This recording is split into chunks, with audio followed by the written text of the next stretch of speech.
Welcome back to South Tube. நம்ம இந்த வீடியோல மதுரை மீனாட்சி அம்மன் டெம்பிள் தான் முழுக்க முழுக்க பார்க்க போறோம். அந்த கோயில் உருவானது, அது வரலாறு எல்லாமே இந்த வீடியோல தெரிஞ்சுக்க போறோம். முழு வீடியோ பாருங்க. ஸோ நம்ம இப்போ வந்து அந்த கோயில் பக்கத்துல இருக்க ஸ்ட்ரீட்ல தான் நடந்து போயிட்டு இருக்கோம் கோயிலை நோக்கி. இந்த இடத்துல பார்க்கும்போது இந்த நாய் வந்து எவ்வளவு சுகமா அந்த கிரௌட்ல தூங்கிட்டு இருக்கு அப்படின்றத பாருங்க. நம்ம வந்து ஃபர்ஸ்டா போறது வந்து சவுத் ராஜகோபுரம் தான் பார்க்க போறோம். இந்த மதுரை மீனாட்சி அம்மன் கோயிலோட டாலஸ்ட் ராஜகோபுரம் 170 அடி உயரத்துல மிக பிரம்மாண்டமா நிக்கிற ஒரு கோபுரம் தான் நம்ம இப்ப பார்க்க போறோம். ஆக்சுவலி முதல்ல இந்த ராஜகோபுரம் பாத்தீங்கன்னா எந்த காலகட்டத்துல கட்டப்பட்டுச்சுன்னா 16ஆம் நூற்றாண்டுல கிருஷ்ணப்பா நாயக்கர்கள் ஆட்சி காலத்துல கட்டப்பட்ட ஒரு பிரம்மாண்டமான ராஜகோபுரம் தான் இது. நாயக்கர்கள் வந்து நிறைய பணிகள் செஞ்சிருக்காங்க. சோ தொடர்ந்து இந்த கோயில்ல வரலாறு எல்லாத்தையுமே நம்ம பார்க்க போறோம். கோயில் பக்கத்துல நம்ம நெருங்கிட்டோம் அந்த சவுத் ராஜகோபுரத்துக்கு. இந்த ராஜகோபுரத்துக்கு பக்கத்திலே உங்களுக்கு வந்து இந்த லக்கேஜ் கவுண்டர் எல்லாமே இருக்கும். எல்லா 4 ராஜகோபுரம் பக்கத்துலயும் இதை அமைச்சிருக்காங்க. சோ அது இந்த கோயிலோட ஸ்பெஷல். நீங்க எந்த ராஜகோபுரத்துல வேணாலும் இந்த கோயிலுக்குள்ள என்றாலாம். நிஜமா ஒரு சூப்பரான ஒரு விஷயம். சோ நம்ம இப்ப சவுத் ராஜகோபுரத்துல நின்று இருக்கோம். இங்க லக்கேஜ் வச்சுக்கலாம், செப்பலுக்கு ஃப்ரீ. ஈவன் நீங்க இப்போ பேக் வைக்கணும்னா 2 ரூபாய் கலெக்ட் பண்றாங்க. போன் வைக்கிறதுக்கும் ஐ திங்க் 10 ரூபான்னு நினைக்கிறேன், கரெக்டா தெரியல. சோ எதுவுமே போன் எல்லாம் அலௌடு கிடையாது. நம்ம இங்கதான் எல்லாம் வச்சுட்டு போற மாதிரி இருக்கும். சோ எல்லா ராஜகோபுரங்கள் கோயில் மொத்தமே ரினோவேஷன் பண்ணி நடந்துட்டு இருக்கு. பெயிண்டிங் வேலைப்பாடுகள் எப்படி கம்பு கட்டியிருக்காங்கன்னு பாருங்க. இதுல இருந்து பெயிண்டிங் வேலைகள்லாம் ஆல்மோஸ்ட் முடிஞ்சிடுச்சு. சோ கும்பாபிஷேகம் இருக்கும்னு நினைக்கிறேன், சரியா தெரியல. தெரிஞ்சு அதை பத்தி ஏதாவது தெரிஞ்சா கண்டிப்பா கமெண்ட்ல சொல்லுங்க. சோ நம்ம சவுத் ராஜகோபுரம் அதை பார்த்துட்டு அடுத்தது அந்த கிரிவல பாதை அப்படின்றது சூப்பரா அமைச்சிருக்காங்க கோயிலை சுத்தி வர்றதுக்கு. சோ நம்ம அடுத்த ராஜகோபுரத்தை நோக்கி தான் போயிட்டு இருக்கோம். அடுத்தது வெஸ்ட் ராஜகோபுரம் தான். சோ கோயிலோட குட்டியா ஒரு வரலாறு பார்த்தோம்னா, இந்த கோயில் வந்து ஃபர்ஸ்ட் செஞ்சுரியிலே உருவான கோயில் சொல்லப்படுது. மதுரை அப்படின்றது சங்கம் வளர்த்தது, நமக்கு தெரியும் இல்ல, தமிழ் வளர்த்தது தான் மதுரை. அந்த அளவுக்கு ஒரு ஃபேமஸான ஒரு பிளேஸ். 6th to 11th செஞ்சுரியில இந்த இடங்கள் எல்லாமே வந்து பாண்டிய மன்னர்கள் ஆட்சி காலத்துல தான் இருந்திருக்கு. அவங்கதான் இந்த கோயிலை உருவாக்குனது எல்லாமே. அதுக்கப்புறம் பாத்தீங்க அப்படின்னா பாண்டிய மன்னர்கள்ட்ட இருந்து விஜயநகர் எம்பையர் அவங்க வந்து போர் புரிஞ்சு இந்த இடங்கள் மதுரை எல்லாமே வந்து அவங்க ஆட்சி பண்றாங்க. அவங்க ஆட்சி பண்ணும் போதும் கோயில்ல எந்த பிரச்சனையும் இல்ல. அந்த கோயில்ல நிறைய ரீகன்ஸ்ட்ரக்ஷன் பண்றாங்க, நிறைய வேலைப்பாடுகள் எல்லாமே பண்றாங்க அவங்க ஆட்சி காலத்திலயும். ஆனா அதுக்கப்புறமா பாத்தீங்கன்னா 14th செஞ்சுரியில டெல்லி சுல்தான் அவர்கள் வந்து போர் புரிஞ்சு இந்த இடத்த எல்லாமே அவங்க கைவசம் படுத்துறாங்க. மதுரையில கோயில்ல இருந்த ஜுவல்ஸ் அது இது எல்லாமே அவங்க வந்து எடுத்துட்டு போயிடுறாங்க. அதுக்கப்புறமா வந்து இந்த கோயில் வந்து ரொம்ப சேதமடையுது. எதுவுமே எந்த பூஜைகளோ எதுவுமே இல்லாம தான் இருந்தது. அதுக்கப்புறமா திரும்பவும் விஜயநகர் எம்பையர் வந்து போர் புரிஞ்சு 16ஆம் நூற்றாண்டுல இந்த இடத்த கைப்பற்றாங்க. அதுக்கப்புறம் வந்து அது மதுரை நாயக்கர்கள் ஆட்சி பண்றாங்க அந்த இடத்த. விஜயநகரம் மதுரையும் நாயக்கர்களும் சேர்ந்து இந்த இடத்த போர் புரிஞ்சு பிடிச்சி அதுக்கப்புறமா வந்து விஜயநகர் எம்பையருக்கு கீழே மதுரை நாயக்கர்கள் ஆட்சி பண்றாங்க 16ஆம் நூற்றாண்டுல இருந்து 17ஆம் நூற்றாண்டு வரைக்கும். அவங்க வந்து நிறைய திருப்பணிகள் செஞ்சிருக்காங்க, நிறைய வேலைப்பாடுகள், ரினோவேஷன் ஒர்க்கு. அந்த 1000 கால் மண்டபம் எல்லாமே அவங்க ஆட்சி அந்த டைம்ல கட்டப்பட்டதுதான். நம்ம இப்ப வந்து நம்ம நின்றுட்டு இருக்கிறது வந்து வெஸ்ட் ராஜகோபுரம். பாக்குறதுக்கு ஒரே மாதிரிதான் இருக்கும், பெரிய மாற்றங்கள் இருக்காது எல்லா ராஜகோபுரமுமே. வெஸ்ட் ராஜகோபுரமும் இங்கேயும் நம்ம என்ட்ரி ஆகலாம் உள்ள. இங்கேயும் அந்த செப்பல் ஸ்டாண்டு அது இது எல்லாமே வச்சிருக்காங்க ஆக்சுவலி. சோ நீங்க இந்த கோபுரம் மூலியம் உள்ள போகலாம். இந்த கோபுரம் பாத்தீங்க அப்படின்னா அதான் நான் சொன்ன மாதிரி 4 பிரம்மாண்டமான ராஜகோபுரங்கள் இருக்கு. அதே மாதிரி ஒட்டு மொத்தமா 14 கோபுரங்கள் இந்த கோயில்ல இருக்கு. அதுதான் இந்த கோயிலோட சிறப்பு அப்படின்னு சொல்லலாம். 4 பிரம்மாண்டமான ராஜகோபுரங்கள், 10 கோபுரங்கள் கோயிலுக்குள்ளே அமைஞ்சிட்டு இருக்கு. நம்ம மீனாட்சி அம்மன்கா இருக்கட்டும், சிவபெருமான், நடராஜர், அதுக்கப்புறம் வந்து சின்ன சின்ன கோபுரங்கள் நிறைய இருக்கு ஆக்சுவலி. முருகன், இந்த மாதிரி எல்லாருக்கும் உள்ள கோபுரம் அமைஞ்சிட்டு இருக்கு. சோ அதுதான் இந்த கோயிலோட மிக சிறப்பான ஒரு விஷயம் அப்படின்னு சொல்லலாம், மதுரை மீனாட்சி அம்மன் கோயிலோட. அடுத்தது நம்ம இங்க இருந்து கிளம்பி வந்தோம்னா 17ஆம் நூற்றாண்டுல நாயக்கர்கள் வந்து ரொம்ப சிறப்பா வந்து பணி செஞ்சு இந்த கோயில வந்து பெரிய அளவுல நிறைய கோபுரங்க அமைப்புகள் உள்ள, சின்ன சின்ன நிறைய கோயில்கள், முருகன் சந்நிதி, விநாயகர் சந்நிதி, இந்த மாதிரி நிறைய சந்நிதிகள் வந்து உள்ள எழுப்பியிருக்காங்க. இந்த கோயில் பாத்தீங்க அப்படின்னா 14 ஏக்கர் பரப்பளவுல இருக்க ஒரு பிரம்மாண்டமான கோயில். நான் சொன்ன மாதிரி 4 ராஜகோபுரங்கள் சுத்தி இருக்கும். உள்ள வந்து 10 கோபுரங்கள் இருக்கும். இந்த கோயிலோட மெயின் டெம்பிள் டேங்க், இந்த கோயிலோட குளம் அப்படின்றது கோயிலுக்குள்ளே அமைஞ்சிட்டு இருக்கு. அதை தாமரை குளம் அப்படின்னு சொல்லுவாங்க. அது ஒரு ஸ்பெஷலான விஷயம். எல்லா கோயில்களையும் நீங்க பாத்தீங்கன்னா கோயிலுக்கு வெளிப்பகுதியில தான் கோயில் குளம் இருக்கும். ஆனா இந்த மதுரை மீனாட்சி அம்மன் கோயில்ல கோயிலுக்குள்ளே அமைச்சிருக்காங்க. அது இந்த கோயிலோட ஸ்பெஷல் அப்படின்னே சொல்லலாம். நிஜமா ஒரு சூப்பரான விஷயம்.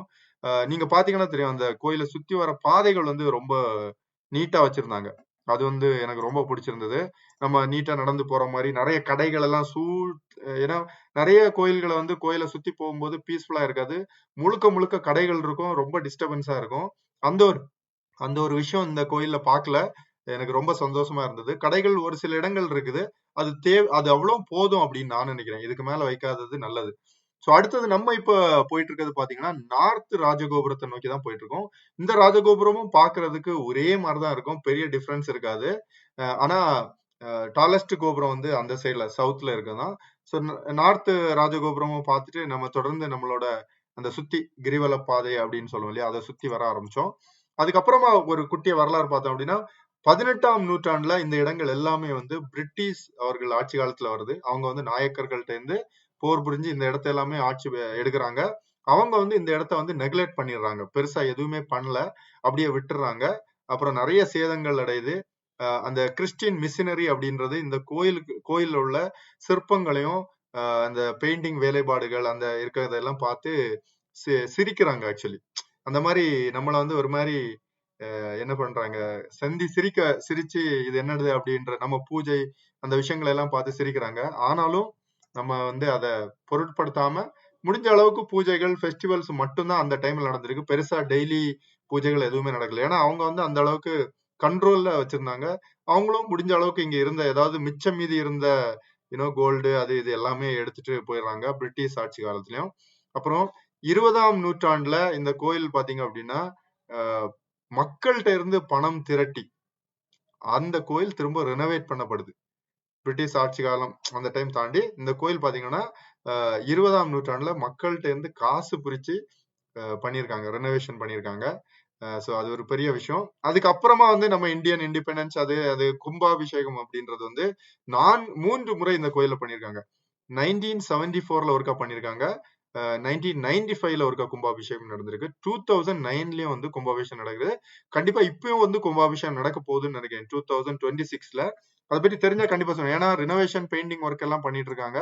சோ அதனாலதான் நான் நினைக்கிறேன் ஒருவேளை பண்ணலாம் அப்படின்றது என்னோட கருத்து. கரெக்டா தெரியல, உங்களுக்கு அந்த இன்ஃபர்மேஷன் தெரிஞ்சுன்னா கமெண்ட்ல சொல்லுங்க. அது நிறைய பேருக்கு பயனுள்ளதா இருக்கும் அப்படின்னு நான் நினைக்கிறேன். சோ நம்ம இப்ப அடுத்து நம்ம போயிட்டு இருக்கிறது வந்து 4வது பிரம்மாண்டமான ராஜகோபுரம், ஈஸ்ட் ராஜகோபுரத்தை நோக்கி தான் போயிட்டு இருக்கோம். இந்த ராஜகோபுரத்துக்கு பக்கத்துல தான் ஒரு பிரம்மாண்டமான விஷயம் காத்துட்டு இருக்கு. அதனால கண்டிப்பா கோயிலை சுத்தி வாங்க. ஈஸ்ட் ராஜகோபுரத்துல தான் உங்களுக்கு ஒரு முக்கியமான விஷயம் இருக்கு, தொடர்ந்து பாருங்க. சோ நீங்க இப்ப பாத்துட்டு இருக்கிறதுதான் ஆக்சுவலி பார்க்க போறதுதான் வந்து ஈஸ்ட் ராஜகோபுரம். எல்லா கோபுரங்கள் இதுல 2 கோபுரங்கள் பாத்தீங்கன்னா பாண்டிய மன்னர்கள் ஆட்சி காலத்திலேயே கட்டப்பட்டது. அதுக்கப்புறம் நாயக்கர் ஆட்சி காலத்துல மிக்கதெல்லாம் கட்டியிருக்காங்க. நாயக்கர்கள் ஆட்சி காலத்துல உள்ள பாத்தீங்கன்னா நிறைய சந்நிதிகள் புதுசா எழுப்பியிருக்காங்க. அதுதான் வந்து அவங்க செஞ்ச பணி. 14 ஏக்கர் பரப்பளவுல இருக்கா அப்படின்னு கேட்டீங்கன்னா இப்ப கோயில் எவ்வளவு பெருசா இருக்குன்னு தெரியல. ஏன்னா நிறைய பில்டிங் அது இதுன்னு வந்துச்சு. உள்ள பிரகாரம் மட்டும்தான் அப்படியே கரெக்டா இருக்கு. ஆனா நான் காட்டுறேன் உங்களுக்கு கோயிலோட மெயின் என்ட்ரன்ஸ் எங்க இருக்கு அப்படின்றத கூட நம்ம அடுத்தது பார்க்கலாம். ஏன்னா தொடர்ந்து அது நீங்க பாத்தீங்கன்னா தெரியும், அவ்வளவு பெரிய சுத்தரவுல இருந்த பரப்பளவுல இருந்த கோயில் இன்னைக்கு வந்து அந்த சின்ன ஒரு இதுதான், அவ்வளவுதான் இருக்குது பிரகாரம். அதையும் கூட நாயக்கர்கள் ஆட்சி காலத்துல அந்த சுத்தி மதில் சுவர் அப்படின்னு கட்டி, ஏன்னா வந்து போர்ல வந்து எதுவும் ஆயிடக்கூடாது அப்படின்றத பிரம்மாண்டமான மதில் சுவர் எழுப்பி வந்து அவங்க கட்டியிருக்காங்க அந்த ஆட்சி காலத்துல. சோ இப்ப நீங்க பாத்துட்டு அப்படியே ஆப்போசிட்ல பாத்தீங்கன்னா ஈஸ்ட் ராஜகோபுரத்துக்கு ஆப்போசிட்ல பாத்தீங்கன்னா ஆயிரங்கால் மண்டபம், 1000 பில்லர்ஸ்ல உருவான ஒரு மண்டபம் அப்படின்றது இருக்கும். அதான் இந்த கோயிலோட சிறப்பான ஒரு விஷயம். அப்படியே நீங்க பாத்தீங்கன்னா தெரியும், இது வந்து நம்ம ஈஸ்ட் டவர், அதுக்கு ஆப்போசிட்ல தான் அது அமைஞ்சிட்டு இருக்கும். இந்த கோயில்ல நீங்க சிற்ப வேலைப்பாடுகள் பண்ணிருப்பாங்க இல்லையா, அதை பார்த்து ரசிக்கணும் அப்படின்னு நினைச்சீங்கன்னா இங்க வரலாம். இதையும் பாத்தீங்க அப்படின்னா இப்ப ரினோவேஷன் ஒர்க் தான் பண்ணிட்டு இருக்காங்க. இந்த இடத்துலயும் வந்து உள்ள போயெல்லாம் நம்ம பார்க்க முடியல. அது கொஞ்சம் மன வருத்தமாவே இருந்தது. ஏன்னா கோயிலுக்குள்ளேயும் போகல, நம்ம போன் அலௌட் இல்ல. வெளியே இந்த உள்ள சிற்பங்கள் எல்லாமே வந்து எடுக்கலாம் அப்படின்னு பார்த்தோம். அதுவும் பெருசா எடுக்கல, பட் முடிஞ்ச அளவு எடுத்திருக்கோம். ஆனா சிற்ப வேலைப்பாடுகள் வச்சு செஞ்சிருப்பாங்க இந்த இடத்துல. கண்டிப்பா இதை வந்து எக்ஸ்பீரியன்ஸ் பண்ணுங்க. மதுரை மீனாட்சி அம்மன் கோயில் போனீங்கன்னா கோயில் சுத்தி பார்த்துட்டு இந்த ஆயிரங்கால் மண்டபம் வந்து மிஸ் பண்ணாம பாருங்க. ஈஸ்ட் ராஜகோபுரத்துக்கு அப்படி ஆப்போசிட்ல தான் இருக்கும். உள்ள போய் பாத்தீங்கன்னா தெரியும் இந்த சிலைகள் எல்லாம் எப்படி செதுக்கி இருப்பாங்கன்ட்டு. இது எந்த ஆட்சி காலத்துல பண்ணது அப்படின்னா, எனக்கு தெரிஞ்சவள விஜயநகர் எம்பையர் அவங்க ஆட்சி பண்ண, அவரோட ஆட்சி காலத்துல பண்ணப்பட்டது அந்த ஆயிரங்கால் மண்டபம்னு நினைக்கிறேன். அவர் வந்து நம்ம கர்நாடகா ஹம்பில போய் பாத்தீங்கன்னா தெரியும் எந்த அளவுக்கு அவர் வந்து கோயில்கள் வந்து செஞ்சு வச்சிருப்பாரு அப்படின்னு சொல்லிட்டு. அவர் வந்து ஒரு ரொம்ப தீவிர பக்தர், கடவுள் பக்தர். அவரு தான் வந்து இந்த இடத்த வந்து பாண்டிய மன்னர்கள்ட்ட இருந்து பிடிச்சிருந்தாலும் அவர் வந்து எந்த டெமாலிஷோ எதுவுமே பண்ணல. அவர் வந்து எக்கச்சக்கமான வேலைப்பாடுகள் பண்ணி இந்த கோயிலை வந்து ஒரு பெரிய அளவுக்கு எடுத்துட்டு போயிருக்காரு. அதுதான் அவரு பண்ண விஷயம். ஆனா அதுக்கப்புறம் டெல்லி சுல்தான், பிரிட்டிஷ் ஆட்சி காலம் அவங்க வந்து நிறைய டேமேஜ் பண்ணி நிறைய விஷயங்கள் பண்ணியிருக்காங்க. பட் அதை பொருட்படுதான் அதுக்கப்புறம் கண்டிப்பா இன்னைய காலகட்டத்தில் நமக்கு இவ்வளவு மிஞ்சி இருக்கு அப்படின்றதே பெரிய விஷயம்தான். நம்ம மதுரை மீனாட்சி அம்மன் உள்ள வந்து ஏன்னோ சிவபெருமான், நடராஜர் எல்லாரோட சந்நிதிகளும் இருக்கு. கண்டிப்பா போய் பாருங்க. முக்கியமான ஒரு கோயில் அப்படின்னு சொல்லலாம் நம்ம தமிழ்நாட்டுல. மதுரைக்கு ஒரு ஐடென்டிட்டி அப்படின்னாலே அது வந்து மதுரை மீனாட்சி அம்மன் டெம்பிள் தான். அது தவிர்த்துதான் எதா இருந்தாலுமே நிறைய கோயில்கள் இருக்கு, நிறைய விஷயங்கள் இருக்கு மதுரையில. ஆனா மதுரை மீனாட்சி அம்மன் ஃபர்ஸ்ட் சொல்லிட்டு தான் வேற எல்லாமே சொல்லுவாங்க. ஏன்னா மதுரையை காத்ததே மதுரை மீனாட்சி அம்மன் அப்படின்னு சொல்லலாம். அந்த அளவுக்கு. சோ இதுக்கு ஒரு பெரிய வரலாறுகள் எல்லாம் இருக்கு. மதுரையில நம்ம வந்து அழகர் ஆத்துல இறங்குறது அந்த ஃபங்க்ஷன் வந்து ரொம்ப கிராண்டா பிரம்மாண்டமா நடக்கும். அந்த பெஸ்டி எல்லாம் நம்ம ஆல்ரெடி வீடியோஸ் போட்டிருக்கோம். பார்க்கலாம், போயிருங்க. கண்டிப்பா நெக்ஸ்ட் டைம் அந்த அழகர் ஆத்துல இறங்குறதெல்லாம் பார்க்கலாம். இந்த சிற்ப வேலைப்பாடுகள் எல்லாம் நிஜமா சூப்பரா இருந்தது. சோ இந்த சைடு பார்த்துட்டு இந்த ஆயிரங்கால் மண்டபத்தை அடுத்த சைடுல இருந்து போய் பார்ப்போம் அப்படின்னு சொல்லிட்டு போனோம் நம்ம. அடுத்தது ஏன்னா இங்க வந்து பெருசா பார்க்க முடியல, அந்த சைடுல இருந்தா என்ட்ராகலாம் அப்படின்ட்டு. ஏன்னா அவ்வளவு பிரம்மாண்டமான ஒரு ஹால். சோ அதை நோக்கிதான் நம்ம இப்போ ஆக்சுவலி பயணிச்சு போயிட்டு இருக்கோம். அடுத்த சைடுல போக முடியுமா அப்படின்னு சொல்லிட்டு அதுக்காக தான் போயிட்டு இருக்கோம். சோ அங்க போய் கண்டிப்பா உள்ள போக முடிஞ்சா சூப்பரான ஒரு விஷயம். ஏன்னா உள்ள போய் எக்ஸ்ப்ளோர் பண்ணாதான் அது சூப்பரா இருக்கு அந்த கோயிலு. அது ஒரு மன நிம்மதியா நமக்கு கொடுக்கும். ஏன்னா நமக்கு வந்து அந்த கல்ல செதுக்கப்பட்ட சிற்பங்கள் அதெல்லாம் பார்க்கும்போது நிஜமா ரொம்ப மனநிறைவா இருக்கும். இதை எப்படி பண்ணியிருப்பாங்க அப்படின்றது நம்ம வந்து ரசிச்சு பார்ப்போம். அது என்னோட ஒரு குணம். ஏன்னா வரலாறு அப்படின்றது ரொம்ப பிடிக்கும். அது முக்கியமாவே சொல்லிடலாம். சோ இந்த மாதிரி நம்ம பார்க்கலாம் அப்படின்னு சொல்லிட்டு அடுத்த சைடை நோக்கி போனோம். அங்க போகும்போதுதான் நமக்கு தெரியும் அந்த மெயின் என்ட்ரன்ஸ் எப்படி இருக்கும் அப்படின்னு சொல்லிட்டு. ஒரு பிரம்மாண்டமான என்ட்ரன்ஸ் அமைப்பு இருக்கும். அது வந்து அப்படியே நம்ம பாத்தீங்க அப்படின்னா அதுக்கு அந்த என்ட்ரன்ஸ், அதுக்கப்புறம் வந்து ஒரு பிரம்மாண்டமான நந்தி, அது அடுத்தது ஆயிரங்கால் மண்டபம், அப்படியே ஸ்ட்ரைட்டா பாத்தீங்கன்னா ஈஸ்ட் ராஜகோபுரம். அப்படிதான் என்ட்ராற மாதிரி இருந்திருக்கும் அப்படின்னு நான் நினைக்கிறேன். சரியா தெரியல. சோ நீங்க இப்ப பாத்துட்டு இருக்கீங்க பாருங்க, இதுதான் அந்த கோயிலோட என்ட்ரன்ஸா இருக்க ஒரு பிரம்மாண்டமான அமைப்பு. சோ இங்க இருந்தே இந்த கோயிலோட சுற்றளவு அப்படின்றது இருந்திருக்கு. அந்த என்ட்ரன்ஸ்ல கூட சின்ன சின்ன கடைகள் வச்சு அதை பார்க்க முடியாத அளவு வச்சிருந்தாங்க. ப்ளீஸ் அந்த இடத்துல இருக்க கடைகளை நகர்த்திருங்க. அது பெஸ்ட் எனக்கு தெரிஞ்சு. வேற எவ்வளவு இடங்கள் இருக்குது. இந்த இடத்துல நம்ம அந்த நுழைவாயில 2 பக்கத்துலயும் கடைகள் வச்சு அந்த சிற்ப வேலைப்பாடுகளையும் அந்த அதுல இருக்க விஷயங்களையும் நம்ம பார்க்கவே முடியாத அளவுக்கு வச்சிருந்தாங்க. சோ கண்டிப்பா இதை தவிர்க்கிறது நல்லது. சோ அடுத்தது நம்ம அதுல பாத்தீங்கன்னா தெரியும் உங்களுக்கு. இதை தாண்டி நம்ம முன்னாடி அப்படியே வரும்போது அதுலதான் உங்களுக்கு பிரம்மாண்டமான நந்தி இருக்கு. இது எந்த காலகட்டத்துல உருவான நந்தி அப்படின்றது தெரியல. உங்களுக்கு அதை பத்தி ஏதாவது தெரிஞ்சா கண்டிப்பா அதை கமெண்ட்ல சொல்லுங்க. ஏன்னா நமக்கு அது அது பெருசா தெரியல ஆக்சுவலி. இது ரீசெண்டா உருவானதா இல்ல பழைய நந்தி தானா? ஏன்னா பெயிண்டிங் எல்லாமே இப்ப பண்ணி வச்சிருந்தாங்க. சரி, அப்ப இந்த சைடுல இருந்து நம்ம உள்ள என்ட்ராலாம் அப்படின்னு சொல்லி போய் பார்த்தோம். அங்கேயும் முடியல. ஏன்னா இங்கேயும் க்ளோஸ் பண்ணி வச்சிருந்தாங்க. முழுக்க முழுக்க ரெனோவேட் ஒர்க் பண்றாங்களாமா. எல்லாம் முடிஞ்ச அளவுக்கு தான் தெரியும். ஆனா இங்க இருந்து ஓரளவு நம்ம அந்த அந்த 1000 கால் அந்த மண்டபத்தை வந்து நம்ம வீடியோ எடுக்க முடிஞ்சது. பில்லர்ஸ் வந்து அப்படி நேர்கோட்டுல அச்சு பிசுறாம வந்து பண்ணியிருந்தாங்க. நிஜமா வேற லெவல். அந்த காலகட்டத்துல இன்ஜினியர்ஸ் யாருமே இல்ல. படிச்ச இன்ஜினியர்ஸே இன்னைக்கு இந்த அளவுக்கு பண்ண முடியுமான்னு தெரியல. படிக்காத மேதை அப்படின்னு எல்லாம் சொல்லுவோம் இல்லையா, அந்த மாதிரி அவங்க வந்து அப்படியே அந்த செஞ்சு வச்சிருக்காங்க அந்த அளவுக்கு. நமக்கு இந்த காலகட்டத்துலதான் இப்படி ஒரு 1000 மண்டபம் உருவாக்க முடியுமான்ட்டு நீங்க நினைச்சு பாருங்க. ஆனா தெரியல அவங்க அந்த காலத்துல எப்படி பண்ணாங்கன்னு தெரியல. இந்த மலைகளை வந்து குடைஞ்சதாவும் நம்ம பார்க்க முடியல. இந்த காலத்துல மலைகளை எல்லாம் குடைஞ்சு என்னென்னவோ பண்றோம். அவங்களுக்கு இந்த அளவுக்கு விஷயங்கள் முழுக்க முழுக்க கல்லே உருவாக்குன இந்த மண்டபம் எவ்வளவு பாறைகளை மலைகளை செதுக்கணும்னு செதுக்கி இதை செஞ்சிருக்கணும்னு தெரியல. ஆனா எங்க பகுதியில இருந்து மலைகள் எடுத்துட்டு வந்தாங்கன்னு தெரியல. ஏன்னா ஈவன் தோ எவ்வளவு ஆட்சி காலமா இருந்தாலும் மலைகளை உடைச்சதுக்கான ஒரு சான்றே நமக்கு பக்கத்துல எல்லாமே தெரியல ஆக்சுவலி. சோ மண்ணுக்குள்ள இருந்துதான் மலைகளை எடுத்தாங்களா என்ன மாதிரின்னு பெருசா நமக்கு இன்னும் தெரியல. அதை பற்றி உங்களுக்கு தெரிஞ்சாலும் கண்டிப்பா கமெண்ட்ல சொல்லுங்க. சோ இதை நம்ம சுத்தி பார்த்தோம். அந்த குதிரைகள், அந்த யாழி, இதெல்லாம் அந்த சிற்பங்கள் நிஜமா சூப்பரா இருந்து. நீங்க போய் இந்த ஆயிரங்கால் மண்டபம் கண்டிப்பா மிஸ் பண்ணாம பாருங்க. சோ நம்ம இங்க எல்லாமே சுத்தி பார்த்தோம். ஏன்னா முடிஞ்ச அளவுக்கு இங்க சுத்தி பார்த்தோம். மதுரைக்கு ஃபேமஸே எனக்கு தெரிஞ்சு மதுரை மீனாட்சி அம்மன், அதுக்கப்புறம் இந்த ஆயிரங்கால் மண்டபம். முடிஞ்ச அளவுக்கு நம்ம பார்த்தோம். எல்லாத்தையும் வீடியோ எடுத்தோம். அதுக்கு நேர் ஆப்போசிட்ல இருக்க அந்த ராஜகோபுரம், அந்த 1000 கால் மண்டபத்தோட பாக்குறதுக்கு நிஜமா பிரமிப்பா இருக்கும். அதுதான் எனக்கு ரொம்ப பிடிச்ச விஷயம். சோ மதுரையில இந்த விஷயங்கள் எல்லாமே சுத்தி பார்த்தோம் மதுரை கோயில்கிட்ட.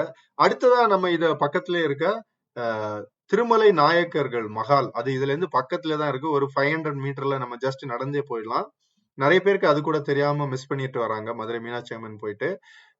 மதுரை நாயக்கர்கள், அதுக்கப்புறமா பாண்டிய மன்னர்கள் இந்த இடத்த ஆட்சி பண்ணவே முடியல. அதுதான் எனக்கு கொஞ்சம் கஷ்டமா இருந்தது. ஏன்னா அவங்க வந்து ஒரு 11ஆம் நூற்றாண்டு 6ல இருந்து 11ஆம் நூற்றாண்டு வரைக்கும் பாண்டிய மன்னர்கள் ஆட்சி பண்றாங்க.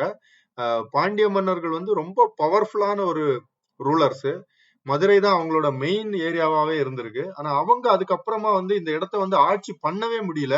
அது எதனால அப்படின்றதும் நமக்கு தெரியல. ஏன்னா அதுக்கப்புறமா அடுத்தடுத்து விஜயநகர், மதுரை நாயக்கர்கள், பிரிட்டிஷ் ஆட்சி காலம், அப்படியே நம்ம இன்னைக்கு. பட் ஏன் மதுரை ஆட்சி, அந்த மதுரை நம்ம பாண்டிய மன்னர்கள் வந்து இந்த இடத்த வந்து அதுக்கப்புறமா பண்ண முடியல? அவங்கள்ட்ட வீரர்கள் இல்லையா, என்ன நடந்தது அப்படின்றது வந்து நிஜமா தெரியல. சோ அத பத்தியும் ஏதாவது தெரிஞ்சா கண்டிப்பா சொல்லுங்க. நிறைய சூழ்ச்சி இருந்திருக்கும், அதனாலதான் அவங்களால பண்ண முடியாம போயிருக்கும். இந்த கோயில்ல நிறைய பிரச்சனைகள், நிறைய விஷயங்கள் நடந்திருக்கு ஆக்சுவலி. தீ விபத்து கூட ரீசெண்ட் டைம்ல நடந்தது ஒரு டைம்ல. ஆனா இந்த ஆயிரங்கால் மண்டபம் அப்படின்றது எதுக்கு உருவாக்குனாங்க அப்படின்னா, முக்கியமா பெரிய ஃபெஸ்டிவல்ஸ், பழைய காலங்கள்ல பெரிய ஃபெஸ்டிவல்ஸ்கள் எல்லாமே வந்து இந்த கோயில், இந்த மண்டபத்துல வச்சுதான் திருவிழாக்கள் எல்லாம் எடுப்பாங்களாமா. அதுக்குள்ள மீட்டிங், அது இது எல்லாமே வந்து இந்த மண்டபத்துல வச்சுதான் பண்ணிட்டு அதுக்கப்புறம் அந்த ஃபெஸ்டிவல்ஸ் அப்படின்றத பண்ணுவாங்க அப்படின்ற மாதிரி சொல்றாங்க. சோ நீங்க இப்ப பாத்துட்டு இருக்கிறது கோயிலோட தேர் தான் பாத்துட்டு இருக்கீங்க. பிரம்மாண்டமான தேர். தேர் திருவிழா நடக்கும் அந்த மதுரையில அழகர் ஆத்துல இறங்குற டைம்ல அந்த 10 நாள் திருவிழால தேர் திருவிழாவும் ஒரு நாளா வரும். சோ கண்டிப்பா நீங்க வந்து மதுரையோ இந்த சுத்தி உள்ள பகுதியில இருந்தீங்கன்னா கண்டிப்பா மிஸ் பண்ணாம பாருங்க. சோ அடுத்தது நம்ம அப்படியே அதை தொடர்ந்து இன்னும் கொஞ்சம் முன்னாடி போனாலே வந்து நமக்கு திருமலை நாயக்கர் மஹால், அந்த பேலஸ், திருமலை அவங்களோட நாயக்கர்கள் ஆட்சி காலத்துல கட்டப்பட்ட அந்த பேலஸ் இருக்கும். இந்த பேலஸ் எந்த காலகட்டத்துல கட்டப்பட்டுச்சுன்னா, இந்த சேம் அவங்க ஆண்ட ஆட்சி காலத்துலதான். மதுரை நாயக்கர்கள் வந்து 16ல இருந்து 17ஆம் நூற்றாண்டு ஆண்டிருக்காங்க. 16ஆம் நூற்றாண்டுல தான் இந்த பேலஸ் அப்படின்றது கட்டப்பட்டிருக்கு. ரொம்ப பிரம்மாண்டமா கட்டியிருக்காங்க. சோ ஆனா இன்னைக்கு நீங்க அந்த பேலஸ்ல 4ல் ஒரு பகுதி தான் பாக்குறீங்க. அதான் உண்மை. அப்போ எவ்வளவு பிரம்மாண்டமா கட்டியிருப்பாங்க அப்படின்றத பாருங்க ஆக்சுவலி. சோ விஜயநகர் எம்பருக்கு கீழே இருந்து அவங்க வந்து ஆட்சி பண்ணாலும் அவங்க வந்து அவங்களுக்கு தனித்திறமைக்கு ஒரு பிரம்மாண்டமான பேலஸ் அதெல்லாமே உருவாக்கியிருக்காங்க. பெரிய ஹாலு, அது இதுன்னு வாட்ச் டவர் என்னென்னவோ உள்ள இருக்கு. அந்த கோயிலோட பக்கத்திலே அவங்க கட்டியிருக்காங்க. சோ திருமலை நாயக்கர் அவரு தான் வந்து இந்த இடத்த வந்து ரொம்ப பிரம்மாண்டமா ஆட்சி பண்ணியிருக்காரு. சோ அதனாலே இந்த பேலஸுக்கு பேர் வந்து திருமலை நாயக்கர் பேலஸ் அப்படின்னு வச்சிருக்காங்க ஆக்சுவலி. சோ அவரோட ஸ்டாச்சுவும் வந்து பக்கத்துல இருக்கும். என்ட்ரன்ஸ்ல நீங்க பாத்தீங்கன்னா அந்த ஸ்டாச்சுவும் வச்சிருப்பாங்க. ஸோ ஒட்டு மொத்தமா ஒரு சூப்பரான பிளேஸ். நம்ம வந்து உள்ள போக முடியல, ஏன்னா 5 மணிக்கு க்ளோஸ் பண்ணிட்டாங்க. நம்ம வந்து எக்ஸாக்டா ஒரு 5 மணிக்கு தான் போனோம் இந்த பேலஸ் பக்கத்துல. So already close. ஸோ உள்ள போய் பார்க்க முடியல. அது கொஞ்சம் கஷ்டமா இருந்தது. பட் இருந்தாலும் ஓகே, உங்களுக்கு ஒரு இன்ஃபர்மேஷனா இது கண்டிப்பா பயனுள்ளதா இருக்கும்னு நினைக்கிறேன். மதுரை மீனாட்சி அம்மன் போயிட்டு அப்படியே அங்க இருந்து நடந்தே போனீங்க அப்படின்னா இந்த பேலஸுக்கு வந்துடலாம். பேலஸ்ல இருந்து பக்கத்திலே போனீங்க அப்படின்னா வந்து அந்த பிரிட்டிஷ் ஆட்சி காலத்துல கட்டப்பட்ட சர்ச்சா இருக்கலாம்னு நினைக்கிறேன். ஆல்மோஸ்ட் ஒரு 500 இயர்ஸ் ஓல்டு சர்ச்சா என்னன்னு தெரியல. அந்த ஒரு 100 வருடத்துக்கு பழமையான சர்ச்சுன்னு நினைக்கிறேன். அவங்க ஆட்சி காலத்துல எப்பன்னு தெரியல. ஆனா அவங்களோட ஒரு பழைய சர்ச்சும் இருக்குது. இந்த பக்கத்திலே தான் அந்த சர்ச் இருக்கும். சோ அதையும் கண்டிப்பா போய் பாருங்க. நம்ம வந்து அது அடுத்த வீடியோல வருது. அந்த சர்ச் வந்து அடுத்த வீடியோல நம்ம போட்டுருவோம். இதுல இருந்து ஒரு 400 மீட்டர், ஐ திங்க் 300 மீட்டர் தொலைவில் தான் அந்த சர்ச் அமைஞ்சிட்டு இருக்கு. ஸோ கண்டிப்பா அந்த வீடியோ பயனுள்ள வீடியோவா இருந்திருக்கும்னு நினைக்கிறேன். தொடர்ந்து மதுரையில இந்த ஒரு சில வீடியோஸ் நம்ம எக்ஸ்ப்ளோர் பண்ணியிருக்கோம். ஏன்னா நம்ம வந்து ஜல்லிக்கட்டு டைம் போயிருந்ததுனால இது எல்லாமே ஜஸ்ட் எக்ஸ்ப்ளோர் பண்ணிட்டு வந்தோம். ஸோ இன்னும் ஒரு 2-3 வீடியோஸ் வரப்போகுது. தொடர்ந்து எல்லா வீடியோஸும் பாருங்க. பார்த்துட்டு உங்களோட கருத்துக்களை கமெண்ட்ல பதிவிடுங்க. மதுரையில முக்கியமான ஒரு இடங்கள் நம்ம போயிருக்கோம். ஸோ எல்லா வீடியோஸும் பாருங்க. நீங்க மதுரையில இருந்தீங்க அப்படின்னா எந்தெந்த இடங்களுக்கு நம்ம வந்தா இன்னும் இதை தாண்டி என்ன ஸ்பெஷலான இடங்கள் இருக்கு, என்ன ஸ்பெஷலான ஈவெண்ட்ஸ் எல்லாம் மதுரையில் நடக்கும். கண்டிப்பா அழகர் காத்துல இறங்குறது அப்படின்றது நமக்கு எல்லாருக்கும் தெரியும். ஸோ அதை தவிர்த்து ஏதாவது பெஸ்டா ஜல்லிக்கட்டையும் தவிர்த்து ரெண்டையும் தள்ளி ஏதாவது இருந்தா கண்டிப்பா சொல்லுங்க. அந்த ஈவெண்ட்ஸ் நம்ம வரலாம் அப்படின்றது பிளான் பண்ணியிருக்கோம். ஸோ இந்த வீடியோ உங்களுக்கு பிடிச்சிருந்தா லைக், ஷேர், சப்ஸ்கிரைப் பண்ணுங்க. ஏன்னா தொடர்ந்து நம்ம நிறைய வீடியோஸ் போட போறோம், நிறைய டிராவல் பண்ணிட்டு இருக்க போறோம். எல்லா வீடியோஸும் உங்களுக்கு சவுத் டியூப்ல வரும். நீங்க சப்ஸ்கிரைப் பண்ணி வச்சிருந்தா உங்களுக்கு நோட்டிபிகேஷனா வரும். ஸோ உங்களுக்கு வந்து அந்த புது வீடியோஸை பார்க்கறதுக்கு ஈஸியா இருக்கும். தேங்க்யூ.